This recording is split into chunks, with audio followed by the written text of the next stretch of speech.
Boa noite. Do livro Vigiai e Orai, de Carlos Bacelli, ditado pelo irmão José. Vida simples. O homem sofre mais pela posse do supérfluo do que pela carência justa das coisas. Se a ambição impulsiona o progresso material, pode causar muitos danos à alma. Para viver, o homem não carece possuir além do necessário. Quando extrapola, começa então para ele o sofrimento oriundo do excessivo apego aos bens materiais.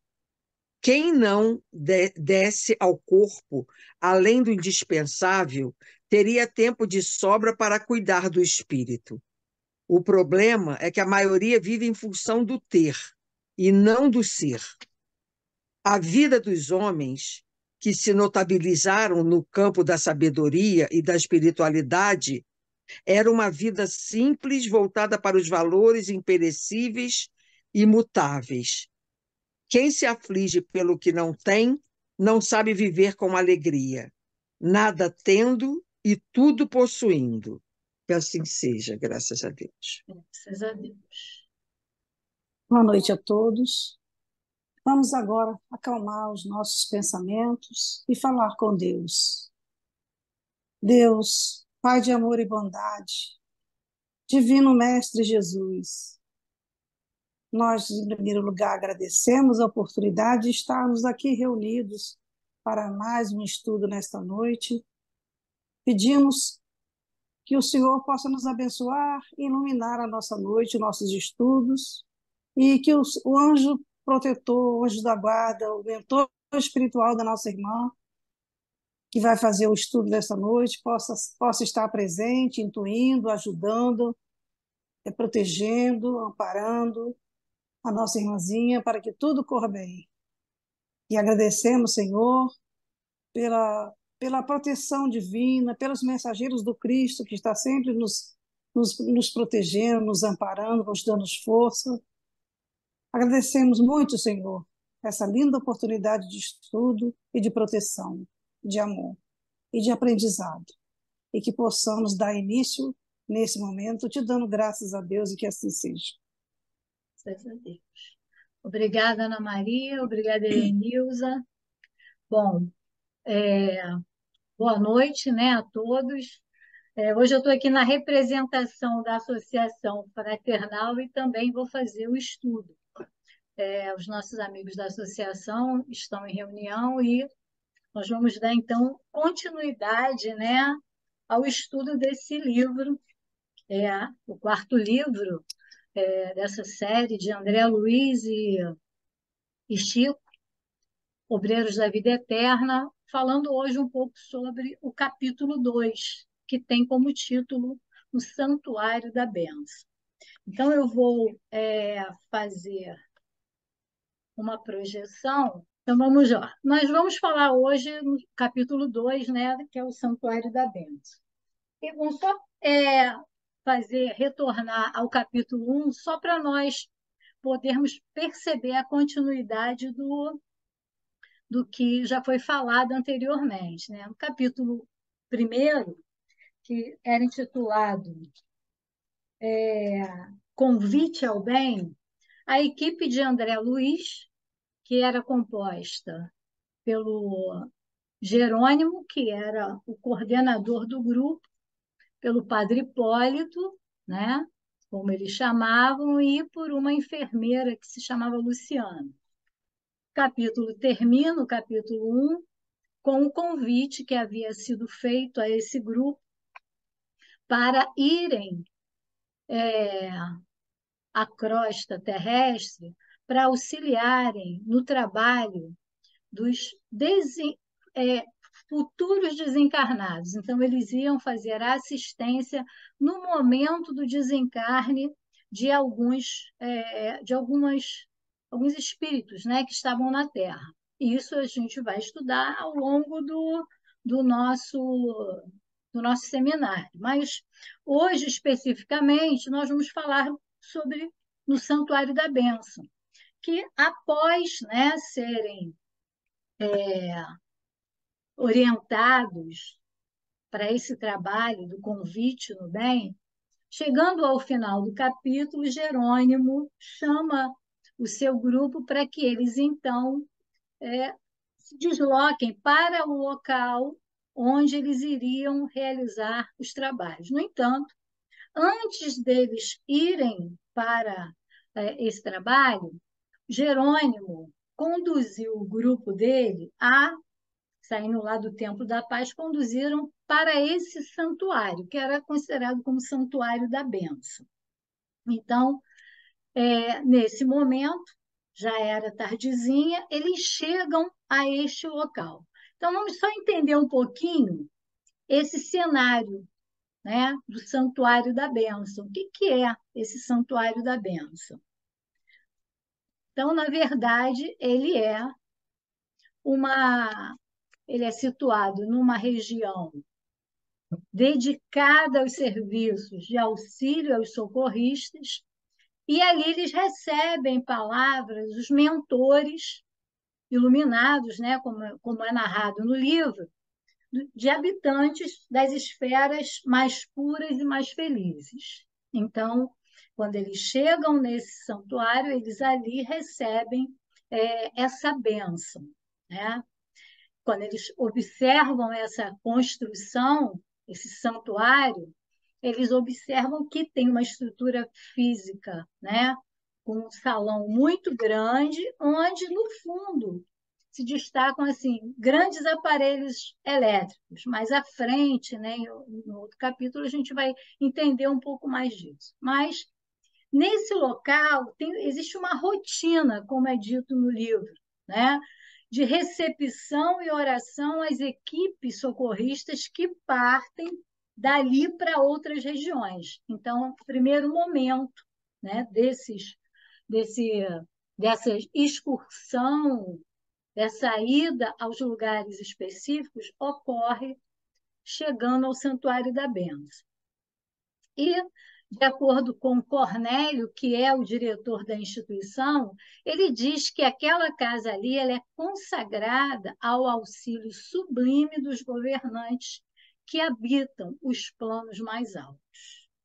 Então, esta casa é utilizada pelos governantes dos planos mais altos para, né, designarem as equipes que vão estar sendo assistidas inicialmente. A gente vai falar um pouquinho mais à frente. Os grupos, né, atendidos, eles eram recebidos de acordo com as tarefas que eram cumpridas. Nem todos os grupos não eram grupos misturados, existia, né, uma certa consonância das tarefas que cada um deles iam realizar. E isso, logicamente, favorecia uma atmosfera fluídica com relação aos assuntos e às conversas que aconteceriam durante esse primeiro encontro deles no Santuário da Bênção. E aí, nós vamos fazer um instante. Um resumo, né, desse nosso capítulo. Pequeno resumo, para depois nós podermos falarmos um pouco mais detalhadamente. Então, o que era, né, esse capítulo, do que ele vem falando? Qual é a história? Do que se trata? O Santuário da Bênção, como eu já falei, é um local onde as equipes socorristas vão até lá para dali partir para determinados lugares. Chegando lá, as equipes são apresentadas e nesse grupo especificamente, no dia em que a equipe de André Luiz estava lá, haviam mais 2 grupos. Havia uma orientação que eles não deveriam atender mais de 20 trabalhadores por dia. Então, essas equipes eram formadas de poucos trabalhadores.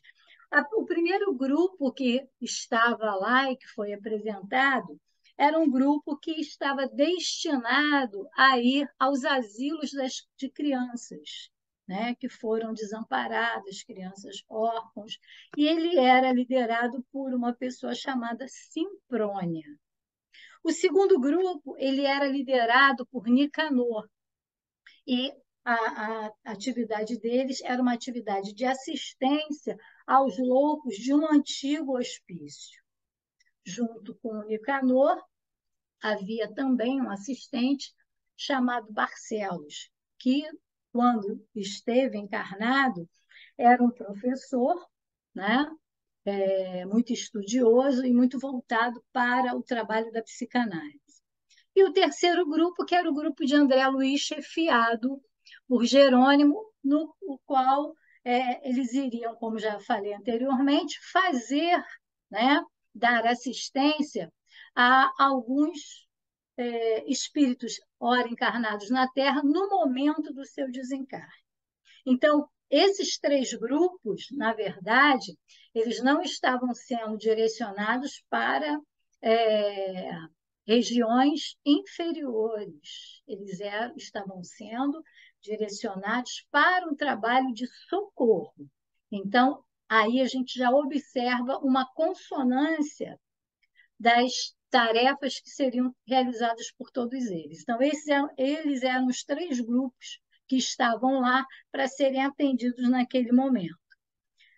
No que eles são recebidos, Cornélio faz uma pequena explanação sobre o que é aquele espaço, sobre a questão da administração daquele espaço, sobre as tarefas que foram realizadas para trabalhar a harmonização e a preparação fluídica desse local para que a cada grupo que chegasse para ser atendido houvesse, né, o mesmo padrão de atendimento. Então, no decorrer desse nosso estudo, nós vamos falar um pouquinho mais sobre essas tarefas que eram realizadas lá. E aí é lógico, né, que André Luiz, na sua curiosidade que a gente já conhece, foi assimilando e, eu diria, bebendo desses conhecimentos e se tornando cada vez mais e mais fascinado com todas essas questões, tudo que ocorre nesse planejamento no mundo espiritual. Terminada essa explanação do Cornélio, ele passa a conversar com um grupo de coordenadores de cada grupo e, nesse momento, André Luiz e Simprônia se envolvem com Barcelos, que é assistente de Nicanor, que é justamente daquele grupo que vai visitar o hospício, né? Os loucos daquele hospício antigo. Então, nesse instante,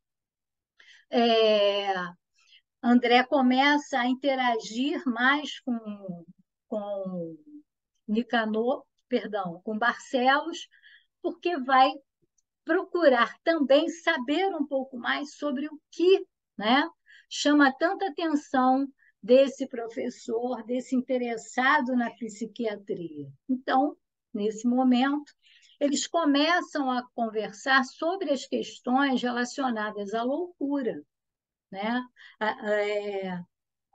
O que ocorre, por que, né, algumas pessoas são tão envolvidas nesses processos da loucura. É bom ressaltar que esse livro ele foi ditado no início, né, do século XX, lá por volta de 1940, 1946, e que o que se caracterizava como trabalho, né, na psiquiatria, com os loucos, nos hospícios, era bem diferente do que nós temos hoje, né? Hoje a gente já encontra um procedimento mais humanizado no tratamento nesses locais. No entanto, ainda há muito que se fazer. Mas, na narrativa do Barcelos, ele mostra uma insatisfação muito grande com o despreparo dos médicos, né, que estão encarnados, atendendo nesses lugares, por não perceberem o quanto seria importante eles terem noção das características reencarnacionistas dos indivíduos que estão internados naqueles lugares, para se poder tratar não exatamente a loucura, mas como se a maioria deles realmente tivessem uma carga muito grande da sua vida pretérita. Mas isso naquela época não era comum. E Barcelos, inclusive, cita na sua narrativa que ele foi um estudioso de Freud, por exemplo, né? Ele se envolveu demais com a questão dos estudos de Freud, quando começa a descobrir, né? Quando começa a caracterizar o subconsciente, nos distúrbios que ocorriam com cada indivíduo, que muitas coisas estão centradas na alma do indivíduo, estão centradas nas experiências pelas quais eles passaram.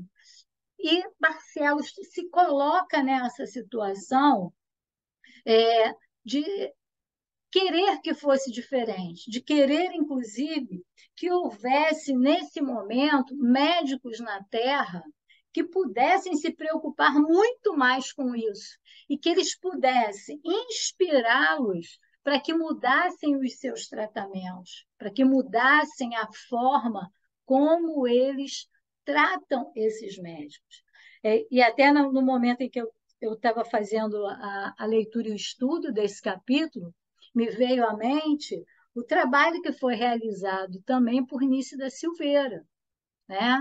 Psiquiatra que fez seus estudos fora do Brasil, mas que foi um destaque de renome internacional, porque justamente como psiquiatra, os estudos dela visavam, né, o trabalho que ela realizava era justamente de perceber uma forma mais humanizada de tratar esses pacientes dentro dos hospícios, né? E é mais ou menos nesse período do relato desse livro, que é Nício da Silveira, se não me falha a memória, ela terminou os seus estudos e se investiu nessa questão da psiquiatria, dessa psiquiatria mais humanizada, por volta de 1930. Então, ela provavelmente já veio, né, nesse grupo com essa inspiração. Mas havia essa grande preocupação. E Barcelos coloca isso durante o relato desse capítulo, falando dessas questões, né, de se entender o porquê, né, dos distúrbios e dessa loucura, né, de tentar perceber a influência das nossas existências pretéritas que poderiam estar sendo envolvidas por espíritos mais interiores através do processo de obsessão. Então, o capítulo ele se resume mais ou menos nesse sentido. Então, eu diria o seguinte, que o capítulo ele tem duas vertentes. Tá? Uma primeira parte que é relacionada a todo esse processo que o Cornélio fala para nós, sobre a preparação dos grupos, a preparação desse ambiente, e a segunda parte, que é quando Barcelos fala um pouco mais sobre a obsessão, a loucura. Então, o que nós encontramos, né, nesse capítulo? Nós encontramos o envolvimento da oração em qualquer oportunidade de trabalho em que nós estejamos. Nós vamos falar sobre isso. Então, perceber o quanto é importante nós estarmos amparados pela espiritualidade e pedir esse amparo para todo tipo de trabalho que nós iremos realizar. Outro aspecto que se apresenta nesse capítulo fala do aproveitamento do tempo. Né? Quando ele diz que faz atendimento a grupos de trabalho com finalidades semelhantes e fala do valor do tempo, é porque, como eles tinham que atender vários grupos, né, em dias distintos, eles não poderiam se alongar nas características de preparação desses grupos. Então, eles eram concisos, no entanto, perfeitos naquilo que eles iriam orientar cada um dos grupos. Então, por isso, aparece nessa primeira parte do livro, do capítulo, o aproveitamento máximo do tempo. Uma outra questão levantada também é sobre a escassa atenção ao verbo, quando nós estamos envolvidos nas coisas materiais, nós esquecemos, né? Que as nossas ações poderão influenciar diretamente tudo aquilo que se processa em torno de nós e nesse planeta que nós estamos vivendo. A importância com que se fala, né? As criações fluídicas. Cornélio coloca isso com muita clareza, né? E nos faz vários alertas com relação a essa questão da importância daquilo que nós falamos. A importância de criar um campo favorável para os propósitos do serviço no bem. E a necessidade interna de nós limparmos os nossos pensamentos, não só quando nós vamos desenvolver qualquer tarefa dentro da casa espírita, mas no nosso dia a dia. Na segunda parte do livro, né, do capítulo, a gente observa que há um destaque a questão da obsessão, da loucura, do complexo de inferioridade, das experiências pretéritas que foram guardadas nos nossos subconscientes e que, num determinado momento, né, elas podem aflorar, e fala-se também da humanização do tratamento psiquiátrico. Então, esses são assuntos, né, como costuma dizer a nossa amiga Helena, são nichos, né, que nós podemos pensar deste capítulo para poder falar um pouco mais. Então, nós vamos agora desenvolver o capítulo, tá? Bom, Cornélio era o diretor do santuário, ele se mostrava uma pessoa simples, com magnanimidade e com muito entendimento, tá? E ele faz uma explanação sobre as características das atividades que eram desenvolvidas no santuário. E aí ele fala que logo no início da administração dele, procuramos estabelecer o aproveitamento máximo do tempo com o mínimo de oportunidade. Então, tudo era planejado para que aquele tempo mínimo com o qual as pessoas iriam passar pelo santuário, elas pudessem ter as informações mais precisas, né? Para que pudessem seguir os seus caminhos e o trabalho que iriam realizar em outros espaços. E ele continua dizendo que não recebiam qualquer grupo, mas sim reuniam conjuntos de serviço de acordo com a situação que se destinava. Então, a gente falou no início dos 3 grupos que estavam naquele momento. O do asilo de crianças desamparadas, dos loucos do antigo hospício e o trabalho, né, de assistência aos desencarnes feitos pelo grupo de André Luiz e Jerônimo. Bom, em dia de recepção aos que vão prestar serviço na CROSS, não atendemos os colaboradores incumbidos de operar exclusivamente nas zonas de desencarnados. Então, percebam, se naquele dia eles estavam recebendo esses 3 grupos, nenhum outro grupo que, por exemplo, tivesse que ser encaminhado a regiões inferiores estariam juntos nesse mesmo momento. Por isso, a consonância, né, dos assuntos, né, que seriam tratados por cada um dos grupos que estavam sendo assistidos naquele dia. Então, se havia assistência a grupos que iriam trabalhar nas zonas inferiores, esses viriam num outro dia. E por que isso? Né? E aí ele fala que, por causa da necessidade de ordenar as palavras e selecioná-las, dando um campo favorável aos propósitos do serviço que cada um iam fazer.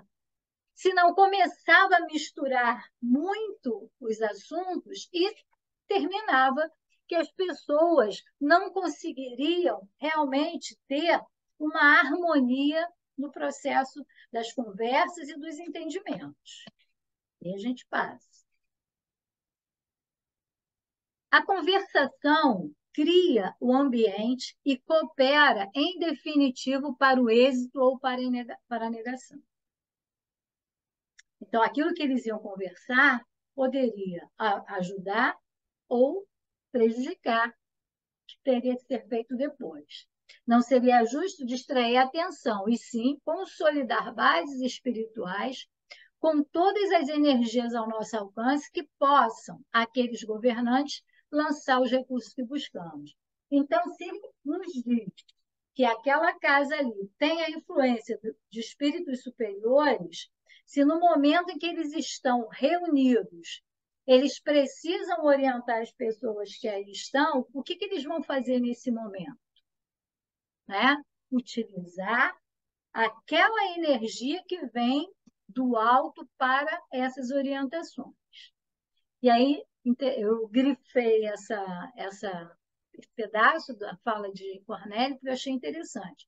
Compreendendo a extensão das tarefas por fazer e o respeito que devemos àqueles que nos ajudam, somos de parecer que precisamos sanar os velhos desequilíbrios das intromissões verbais desnecessárias e muitas vezes perturbadoras e dissolventes. E aí eu ressalto o seguinte com vocês. O quanto é importante nós estarmos não apenas, né, lá no mundo espiritual preocupados com isso, mas em tudo que nós fazemos no nosso dia a dia. Como falamos já, né, dentro da casa espírita, no nosso lar, prestar atenção exatamente, né, naquilo que é necessário verbalmente falar. E aí é interessante uma frase que está lá em Provérbios 25:11, que é citado por Cornélio, que diz assim: como maçãs de ouro em bandejas de prata, assim é a palavra dita ao seu tempo. Vamos entender isso. O que ele quis dizer com isso, né? Assim, a palavra dita, digamos, judiciosamente, ou seja, de forma oportuna, criteriosamente, né? Com cuidado, ela está tanto em seu lugar como as maçãs de ouro na cesta de prata. O que quer dizer? Quando a gente fala alguma coisa, quando nós citamos, né, um fato, e que aquele fato é oportuno para aquela ocasião, que ele foi utilizado criteriosamente para aquele momento, é a mesma coisa que eu colocar maçãs de ouro dentro de uma bandeja de prata, porque elas se afinizam. Ninguém vai comer uma maçã de ouro, mas aquilo ali é um enfeite. E aí, nessa fala, nós colocamos que 2 pontos ressaltam na comparação. Uma palavra dita apropriadamente é como fruto dourado servido na bandeja de prata. Por quê? Porque ela é bela e, ao mesmo tempo, ela é reconfortante. Então, a gente tem que pensar nesse provérbio dessa forma, né? Tentando perceber se é adequado ou não, em cada momento, o que nós vamos colocar. Né? Que não coloquemos as maçãs nas bandejas corretas. Né? E aí, né? Cornélio continua dizendo que é lamentável se dê tão escassa atenção na crosta da terra ao poder do verbo, atualmente desmoralizado entre os homens, aquilo que se fala. Nas mais respeitáveis instituições do mundo carnal, segundo informes fidedignos das autoridades que nos regem, a metade do tempo, olha que coisa impressionante, gente, a metade do tempo é despendida inutilmente, através de conversações ociosas e inoportunas. Isso referindo somente às instituições mais respeitáveis. Então, assim, um puxão de orelha para que nós possamos atentar para o nosso proceder, principalmente dentro das casas espíritas, né? Nesse caso específico que ele fala. Por quê? A espiritualidade prepara aquele ambiente. E quando eles estão ali, eles não querem que nós estejamos envolvidos com questões que não estão relacionadas com o nosso desenvolvimento moral e espiritual. Ele continua. Não se precatam nossos irmãos, ou seja, não se previnem nossos irmãos em humanidade de que o verbo está criando imagens vivas. Aquilo que falamos, aquilo que fazemos, estão criando imagens que desenvolvem no terreno mental, a que são projetadas, produzindo consequências boas ou mais, segundo a sua origem. São as criações fluídicas. São aqueles pensamentos que nós temos que plasmam, né? Que criam as imagens que futuramente podem estar nos envolvendo, para o bem, como diz, ou para o mal. E aí pensem, numa figura como essa, inúmeros espíritos pensando em questões de elevação. Esses pensamentos chegarão às esferas superiores e serão aproveitados para nos envolver em muito amor. Mas poderia ser o contrário. Poderíamos estar pensando o mal, poderíamos estar focalizando naquilo que não é correto, criticando os amigos, né, de caminhada, e não seria essa a imagem que nós poderíamos ver, né, e acessar. Vamos refletir, então. Vamos imaginar, né, como diz a frase, que nós estamos cercados de bons espíritos que nos assistem e nos amparam o tempo todo, a todo instante. Se ainda encarnados nós nos voluntariarmos para o trabalho no bem, nós temos que observar os cuidados com a nossa higiene mental e o assédio inoportuno dos espíritos inferiores. Não tem aquele ditado que diz assim, diga-me com quem andas que eu te direi quem és? E o pessoal costuma dizer, diga-me o que pensas que eu te direi quem está perto de você. Que tipo de espírito vai te envolver? Então, é isso que a gente tem que pensar. O trabalho invigilante, descompromissado, faculta a infiltração das energias negativas. Então, quando nós estamos compromissados, né, e invigilantes dos nossos atos, o que vai se aproximar de nós são os espíritos, né, mais inferiores. E isso vai causar o desequilíbrio, não apenas a mim, mas a toda tarefa que poderia ser realizada naquele momento, inclusive as tarefas no bem.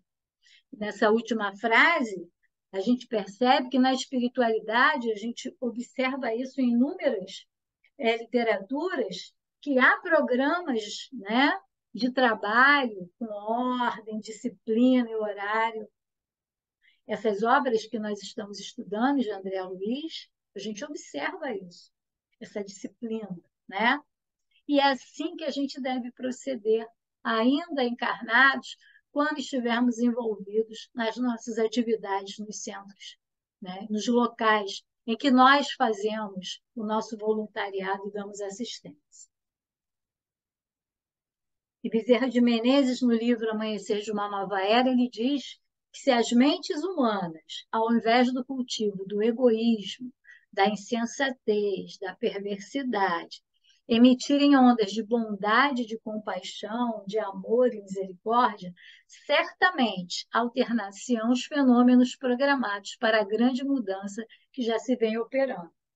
Então, nós temos uma responsabilidade muito grande, até porque quando a gente escuta falar que a quem mais se der, mais se cobrará, quando nós já estudamos, né, esses preceitos, quando nós já sabemos, né, que nós temos uma importância fundamental no envolvimento do nosso planeta pelos nossos bons pensamentos, Se nós insistimos em fazer, em pensar aquilo que não é adequado,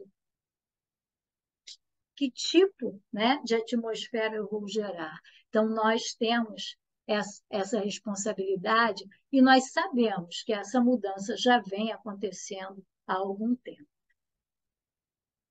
E aí, Cornélio fala que toda conversação prepara acontecimentos de conformidade com a sua natureza.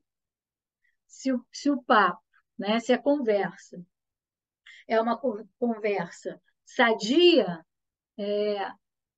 os acontecimentos vão estar voltados para isso. Agora, se não, porque nós estamos dentro das leis vibratórias que circundam a todos nós, né? Nós estamos mergulhados no fluido cósmico universal.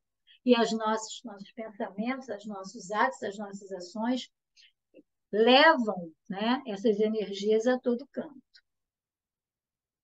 E ele diz que ele foi encarregado de assumir a chefia da casa e trouxe instrução dos nossos maiores, que é a espiritualidade maior, para suprimir todo comentário tendente à criação de elementos adversos ao júbilo da bênção divina. Então, ele tinha a missão de, junto com o seu grupo, fazer com que aquelas pessoas que ali estivessem não entrassem numa sintonia com assuntos que fossem adversos às bênçãos divinas. E por isso, aí ele fala, é por isso que, graças ao amor providencial de Jesus, temos conseguido a manutenção de um instituto em que os nossos mentores do mais alto se fazem sentir.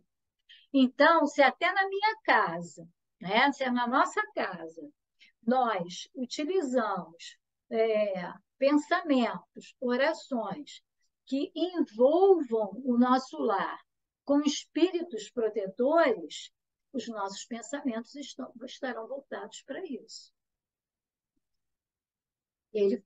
Aí é uma outra citação que não está no livro, só para ilustrar que quando nos identificamos com o pensamento do Cristo e nos impregnamos da mensagem de amor que ele nos deixou, sempre temos algo a doar em seu nome àqueles que se nos cercam em aflição.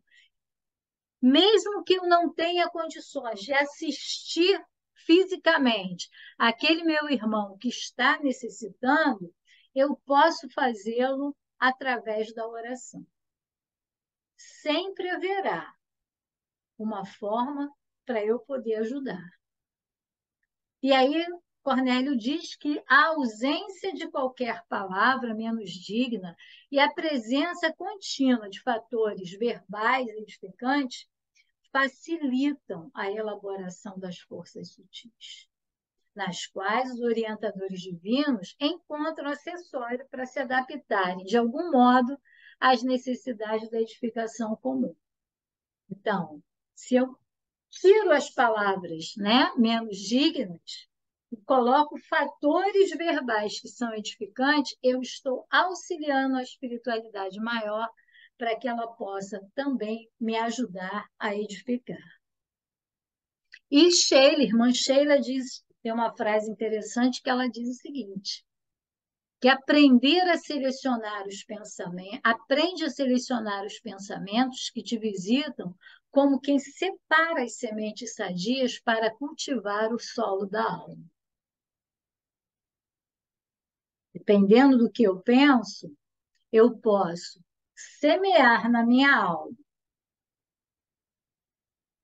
um belo, né, arbusto ou deixar que seja uma figueira seca. Então, a gente tem muita responsabilidade no que a gente pensa.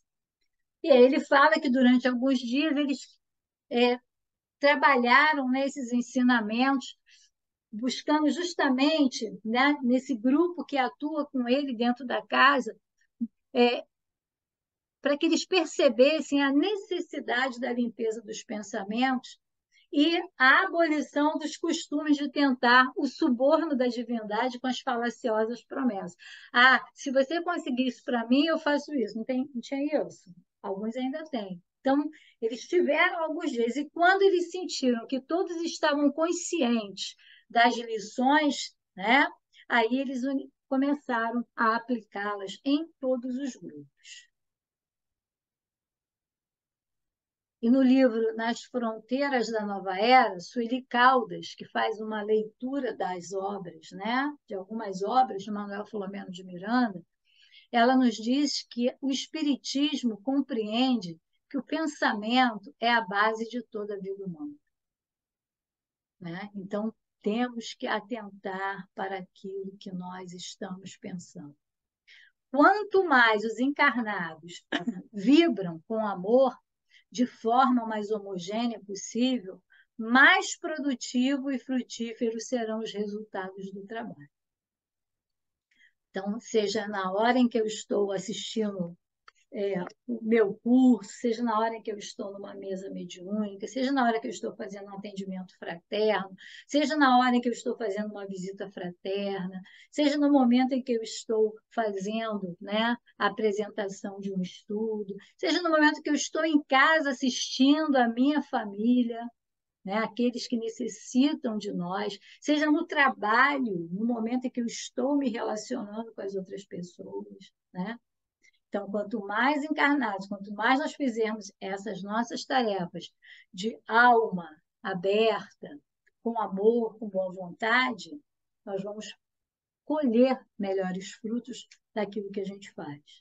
E ela ainda fala que, utilizando-se o ser humano da oração e dos pensamentos edificantes, são criados antivírus específicos que o defendem da contaminação prejudicial. Então, o uso da oração, o pensamento que edifica, às vezes nós até orientamos os nossos familiares, orientamos os nossos amigos que nos procuram na casa espírita. Nós falamos isso, né, o tempo todo, e num determinado momento nós não fazemos uso. Nós estamos perdendo uma ótima oportunidade de criarmos, né, essa barreira através desses antivírus, como ela diz, para nos defender da comunicação dos espíritos inferiores. E lá no livro Pensamento e Vida, de Chico, inspirado por Emmanuel, ele nos fala o seguinte, que dar pasto à mente pelo estudo que eleve e consagrar-se em paz ao serviço incessante é a fórmula ideal para libertar-se de todas as algemas, pois que, na aquisição de bênçãos para o espírito e no auxílio espontâneo à vida que nos cerca, refletiremos sempre a esfera superior, avançando, por fim, da cegueira mental para a divina luz da divina visão. Então, como é que nós vamos evoluir? É pelo estudo e consagrando o nosso trabalho incessante ao serviço do bem. E é isso que o Cornélio, né, buscou fazer com aqueles que estavam com ele. E é isso que ele transmite a todos que procuram o Santuário da Bênção. E na conversação com Barcelos, né, aí Cornélio sai, vai conversar com os coordenadores, e a André começa a se envolver com Barcelos para tratarem daqueles assuntos relacionados à esfera que André Luiz também conhecia muito, por ter sido um médico, né, na sua última encarnação.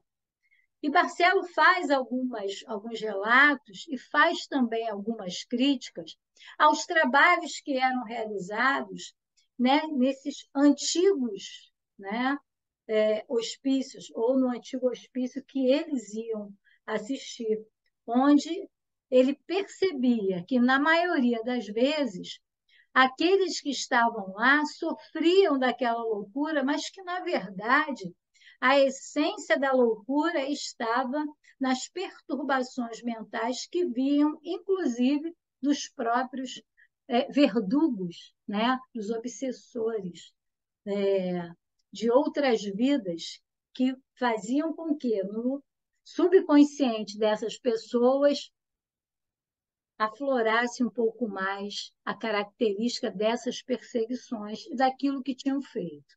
E é interessante porque ele fala, né, que seguindo as expedições de socorro, como aprendiz André Luiz, ele percebeu que as atividades nesses lugares para o serviço de enfermagem era muito meritório. E Barcelos diz que, inegavelmente, que a loucura é um campo doloroso da redenção humana.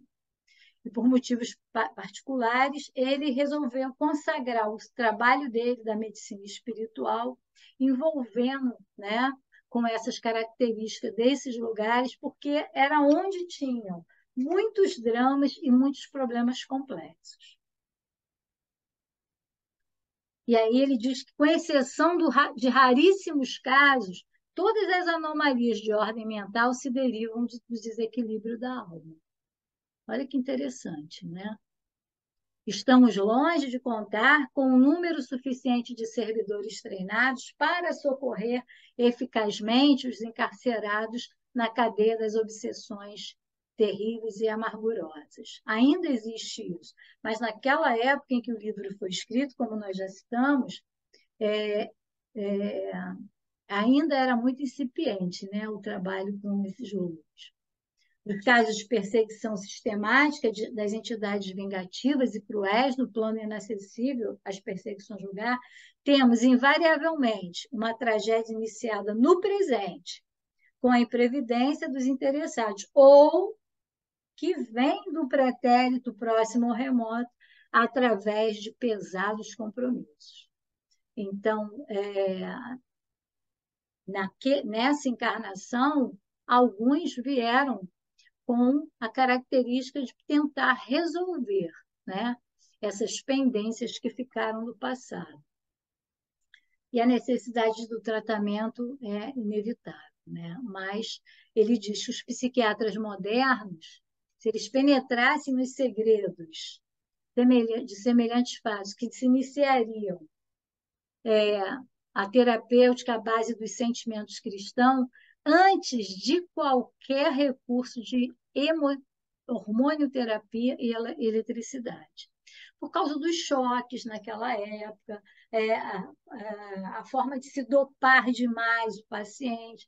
Então, eles achavam. E aí a gente vê, né? Na verdade, como já foi falado, a gente percebe que hoje existem outros tratamentos, existe uma humanização muito grande, mas naquele momento a preocupação de Barcelos era que pudesse haver uma mudança, né, na forma de se tratar essas pessoas que apresentavam esses distúrbios, uma vez que ele percebia que isso estaria relacionado às dores da alma, e não exatamente apenas a uma questão biológica. E se tratando de obsessão, ele relata aqui algumas questões, né, de crimes que foram cometidos, mas o que é interessante é que, no segundo parágrafo, a gente fala que agarra-se instintivamente à organização magnética de companheiros encarnados ainda na crosta. Os espíritos obsessores, eles procuram viciar os centros de força daqueles que eles estão imantando, né, vampirizando, relaxando-lhes os nervos e abreviando o processo da extinção do tônus vital, ou seja, fazendo com que eles cometam, né, alguns desatinos e podendo até chegar ao suicídio, fazendo com que o fluido vital seja gasto mais rápido do que aquilo que seria necessário. E exibem sempre quadros tristes e escuros, onde se destaca a piedade de muitas almas redimidas que tornam do alto incompassíveis gestos de intercessão e socorro urgente. Então, esses espíritos, por pedido e por intercessão dos espíritos superiores, eles vêm a esses hospícios, a esses lugares, para fazer o atendimento e prestar o socorro necessário, fazendo com que eles se livrem desse processo obsessivo. E aí tem os complexos de inferioridade, o recalque, a libido, as imersões no subconsciente, que são fatores que são adquiridos, né, no curto prazo de uma existência reta, mas principalmente tem característica lá numa personalidade, né, do passado, e que a gente muitas vezes não leva em consideração. Por isso, a importância das terapias. E como a gente já percebe, uma evolução muito grande dessas terapias para se buscar, né, cada vez mais o uso menor de medicamentos e sim o tratamento, né, daqueles que sofrem com esses processos. Bom, eu acho que eu vou dar uma. Faltam 10 minutinhos, mas só para finalizar. Faltam, pois, as teorias de Sigmund Freud e seus continuadores a noção dos princípios reencarnacionistas e o conhecimento da verdadeira localização dos distúrbios nervosos, cujo início muito raramente se verifica no campo biológico vulgar, mas quase que invariavelmente no corpo perispiritual pré-existente, portador de sérias perturbações congênitas em virtude das deficiências de natureza moral, cultivadas com desvairado apego pelo reencarnante nas existências transcorridas. Então, Barcelos faz uma crítica, né, que as questões estudadas por Freud foram importantes, as descobertas desse inconsciente, do que estava envolvido nesse subconsciente.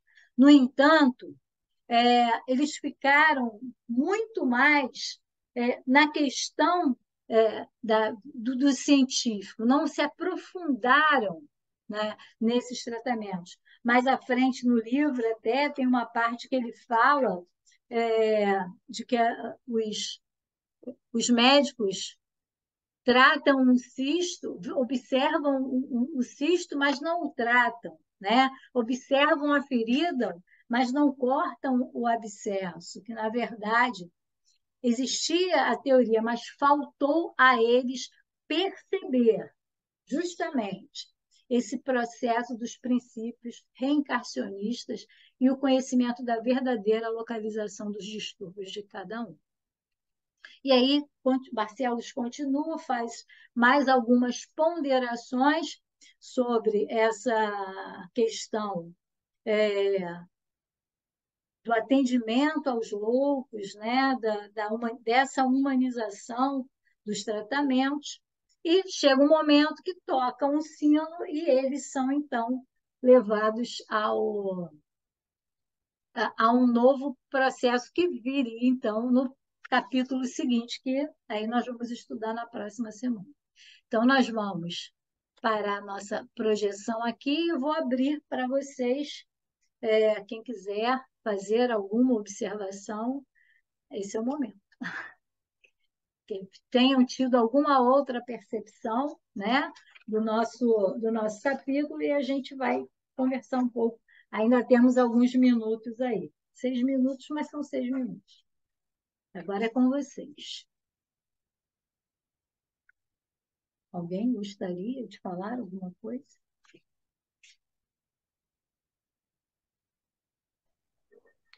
Não, só gostaria de primeiramente agradecer pela oportunidade de estar estudando esse livro.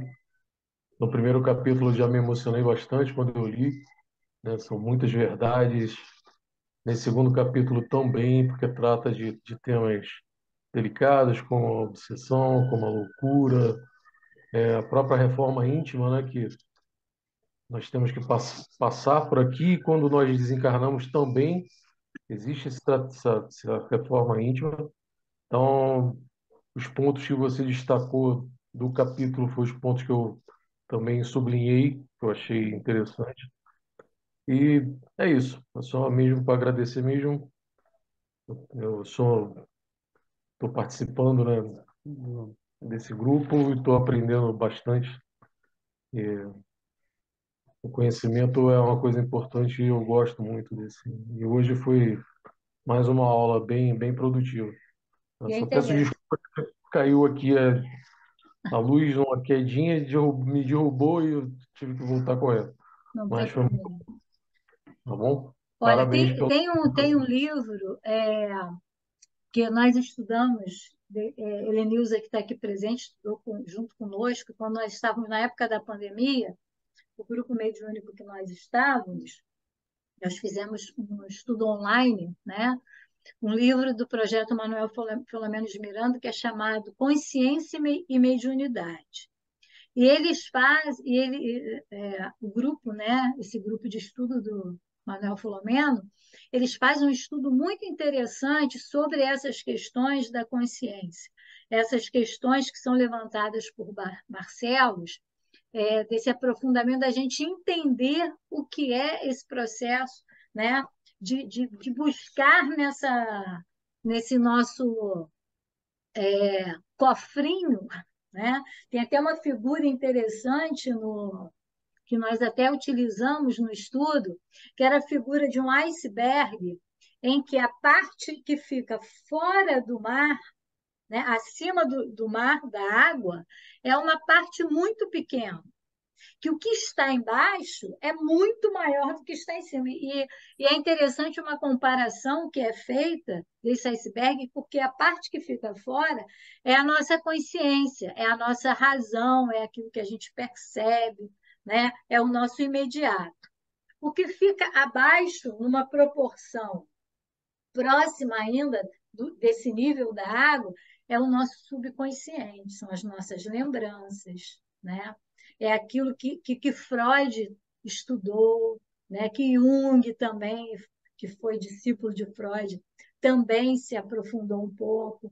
E o que está mais abaixo ainda, a parte mais profunda desse iceberg, que fica quase que numa zona abissal, vamos dizer assim, do oceano, é o nosso inconsciente, né? Que fica muito mais profundo e que, logicamente, vai aos poucos, né?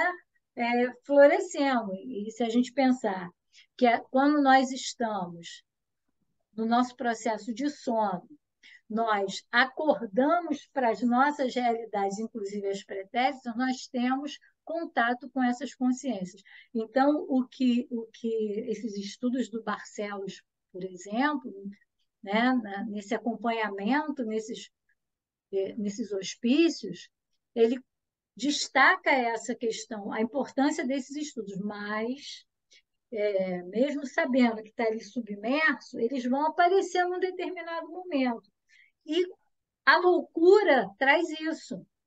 O processo obsessivo também traz isso, né? Incomoda aquele que está sendo obsediado. E a gente até, no estudo do COEM, do nosso Centro de Estudo e Orientação Mediúnica, nós trabalhávamos essas questões da obsessão, porque a obsessão ela pode aparecer de diversas formas, né? Ela pode ser uma vingança, ela pode apenas ser uma brincadeira, mas dependendo da profundidade ou da intenção daquele espírito inferior que acessa a sua vítima, pode levar à loucura, né?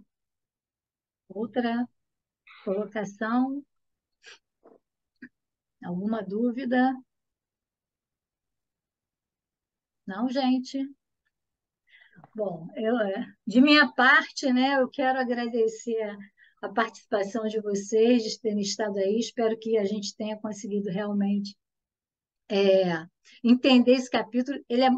Esses capítulos, quando a Helena fala assim, tira um nicho, né? Pô, mas são tantos nichos que você tem que ficar selecionando demais, né, para poder falar aquilo que realmente importa, mas que a gente possa realmente utilizar esses conhecimentos naquilo que a gente se propõe a fazer, né, na nossa vida, seja no nosso trabalho, dentro da nossa família, seja no nosso trabalho dentro da casa espírita, seja na nossa evolução, enquanto espírito que estamos aqui, procurando ser cada vez melhores. Tá? Na próxima semana, nós teremos, se não me falha, me falha a memória, acho que é o Paulo, mas aí só a Helena e Fernando sabem disso, né? Aí vamos falar sobre o Sublime Visitante, que já é um, não vou dar spoiler, né, gente? Vocês têm que ler o livro, o capítulo, e procurar saber o que vem depois disso aí. Então, nós vamos, mais uma vez, agradecer. Gostei também de ter feito esse estudo e pedir a Jane Schwaber que, né, vai fazer a nossa... Não, não, é a Jane? É a Jane Schwaber, que vai fazer a nossa prece de encerramento. Jane, por favor.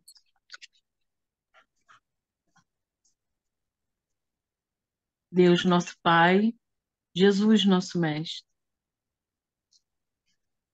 como estamos enriquecidos com esse aprendizado de hoje, pelo estudo feito pela nossa irmã. Que o Senhor possa estar onde tiver sofrimento, Senhor, nos asilos, onde houver as crianças abandonadas, nos hospitais,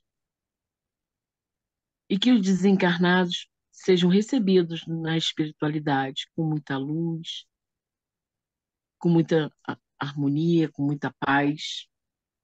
Obrigado pelo tempo, pela natureza, pelo nosso alimento, pelo nosso lar, pela nossa família, pelo nosso trabalho, pelos nossos amigos. Enfim, Senhor, obrigado por tudo que tem nos dado e que tenhamos recebidos também. E com o coração que possamos pôr em prática tudo que estamos aprendendo aqui. E assim, pedimos licença aos benfeitores da casa, os mentores da casa, para dar encerrado a nossa estudo de hoje, dando graças a Deus, e que assim seja, Pai, que assim seja. Graças a Deus. Obrigada, Jane. Obrigada.